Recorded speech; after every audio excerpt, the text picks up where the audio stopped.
अंता उपचुनाव से जुड़ी बड़ी खबर से आपको रूबरू करवाएंगे, जहां नरेश मीणा आज दाखिल करेंगे नामांकन। निर्दलीय प्रत्याशी के तौर पर नामांकन दाखिल करने वाले हैं। नामांकन से पहले समर्थकों के साथ वो एक रैली भी निकालेंगे। देखिए, पूर्व मंत्री राजेंद्र गुड़ा भी नामांकन रैली में शामिल होंगे। अंता का उपचुनाव इस वक्त दिलचस्प मोड़ पर आ गया है, जहां पहले दो पार्टियों के बीच वर्चस्व की लड़ाई मानी जा रही थी, लेकिन वहीं पर निर्दलीय चुनाव लड़ने का ऐलान जब नरेश मीणा ने किया तो ये मुकाबला और दिलचस्प हो चला है। अब नरेश मीणा ने जहां ऐलान किया था, तो वहीं आज वो अपना नॉमिनेशन भी फाइल करने जा रहे हैं। आज नॉमिनेशन भरेंगे।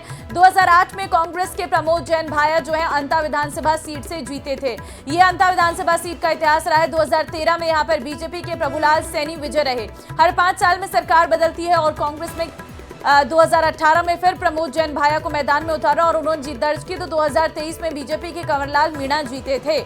अब क्योंकि कंवरलाल मीणा की सदस्यता रद्द हो चुकी है, क्योंकि वो अभी जेल के अंदर है, ऐसे में ये सीट खाली थी। तो अंता विधानसभा सीट पर उपचुनाव की तारीख की घोषणा हो चुकी है और उसके बाद नॉमिनेशन भी शुरू हो गया है। प्रमोद जैन भाया कल ही नॉमिनेशन कर चुके हैं। आज नरेश मीणा नॉमिनेशन फाइल करेंगे। वहां भी मेरा जुर्म इतना। अंता उपचुनाव की लड़ाई, सियासी पारा हाई, कांग्रेस प्रत्याशी का नामांकन, बीजेपी का मंथन, निर्दलीय उतरे नरेश मीणा, बढ़ाई चुनावी टेंशन। अंता का रण अब सियासी गढ़ बन गया है। एक और जहां बीजेपी कैंडिडेट को लेकर माथापच्ची कर रही है, तो वहीं कांग्रेस प्रत्याशी प्रमोद जैन भाया ने अपनी पत्नी के साथ नामांकन दाखिल कर दिया। शुभ मुहूर्त को देखते हुए उन्होंने नामांकन प्रक्रिया पूरी की। पूर्व मंत्री प्रमोद जैन भाया 15 अक्टूबर को नामांकन रैली निकालकर दम दिखाएंगे। तो वहीं बीजेपी किसी भी हालत में अंता विधानसभा उपचुनाव में कांग्रेस को चित करना चाहती है। यही वजह है कि वो जिताऊ प्रत्याशी को लेकर चिंतन और मंथन कर रही है। बीजेपी कभी भी अपना प्रत्याशी घोषित कर सकती है। भाजपा प्रदेशाध्यक्ष मदन राठौड़ ने यह साफ कर दिया कि कहीं भी कोई अड़चन नहीं है और कोई गुटबाजी नहीं है।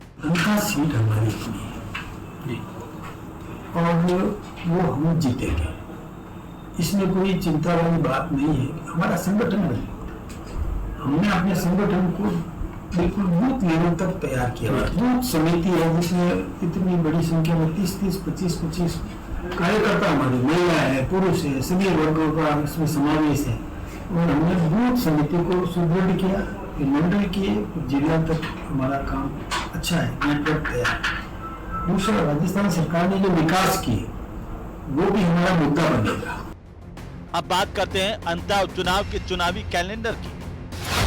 21 अक्टूबर को नामांकन की अंतिम तारीख, 23 अक्टूबर को नामांकनों की जांच होगी, 27 अक्टूबर तक नामांकन वापस ले सकेंगे, 11 नवंबर को होंगे अंता में उपचुनाव, 14 नवंबर को नतीजे आएंगे सामने। उधर अंता उपचुनाव को लेकर नेता प्रतिपक्ष टीकाराम जूली ने भी भारी बहुमत से कांग्रेस की जीत का दावा किया है। उन्होंने बीजेपी पर निशाना साधा, कहा कांग्रेस के प्रत्याशी ने नामांकन कर दिया, लेकिन अभी तक भाजपा ने अपना प्रत्याशी घोषित नहीं किया है। इस सरकार ने जो काम किया है वो जनता के सामने। 5 साल हमारा कार्यकाल, हमारे काम जनता के सामने। 2 साल से इन्होंने जो काम किया, इनका कार्यकाल, वो जनता के सामने। उसको देख के, उसको तय करके जो है निर्णय करेगी जनता।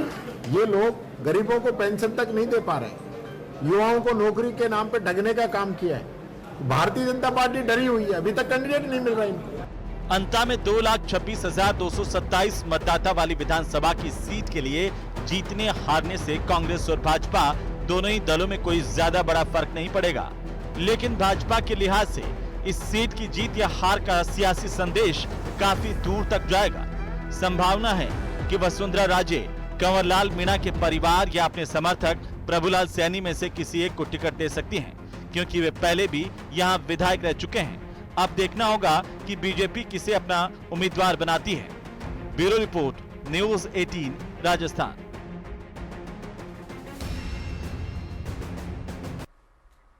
खैरथल तिजारा की भिवाड़ी से बड़ी खबर आपको दे रहे हैं, जहां पर लाइटर फैक्ट्री में लगी है भीषण आग। आग की लपटों ने फैक्ट्री को अपनी चपेट में लिया है। आसपास की फैक्ट्रियों में अफरा तफरी मची हुई है। चौपान की पथरेडी औद्योगिक क्षेत्र में लगी भीषण आग। Dayka smart solution private limited factory में भीषण आग लगी है।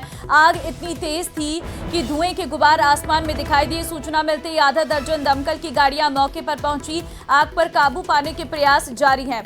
लाखों रुपए का स्टॉक जलकर राख हो गया है। फिलहाल किसी जनहानि की सूचना नहीं है। चौपान की थाना पुलिस और अधिकारी मौके पर मौजूद है।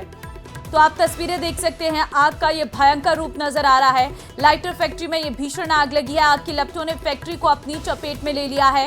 आसपास की फैक्ट्रियों में भी अफरा तफरी मची हुई है। चौपान की पथरेडी औद्योगिक क्षेत्र में ये भीषण आग लगी। आधा दर्जन दमकल की गाड़ियां मौके पर पहुंची हैं। लाइटर फैक्ट्री में भीषण आग का ये तांडव देखने को मिला है, जहां पर आग की फैक्ट्री पूरी तरह से आग की चपेट में आ चुकी है। आसपास की फैक्ट्रियों में भी सामान को खाली किया गया है। लोगों को बाहर जाने के लिए कह दिया गया है। आधा दर्जन दमकल पहुंची है मौके पर। आप देखिए, लोगों की भीड़ भी नजर आ रही है।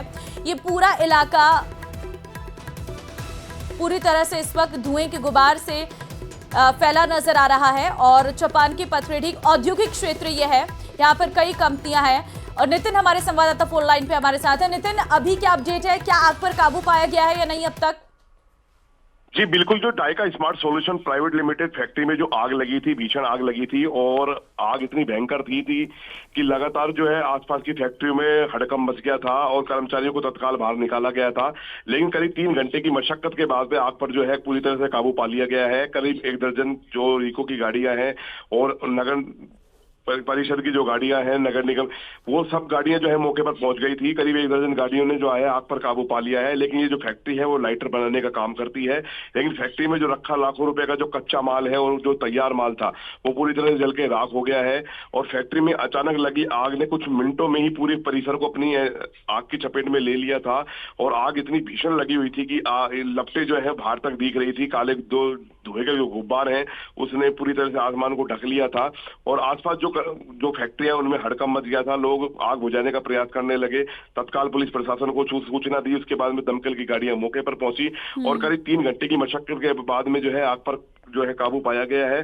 फिलहाल अभी नुकसान का आकलन जो है अभी जो है नहीं किया गया है, क्योंकि अभी आग बुझाने का काम हुआ ही है। और मौके पर अभी दमकल की गाड़ियां भी और भी तैनात की गई हैं कि कभी और कोई आग दिखे तो तुरंत उसको बुझाया जाए।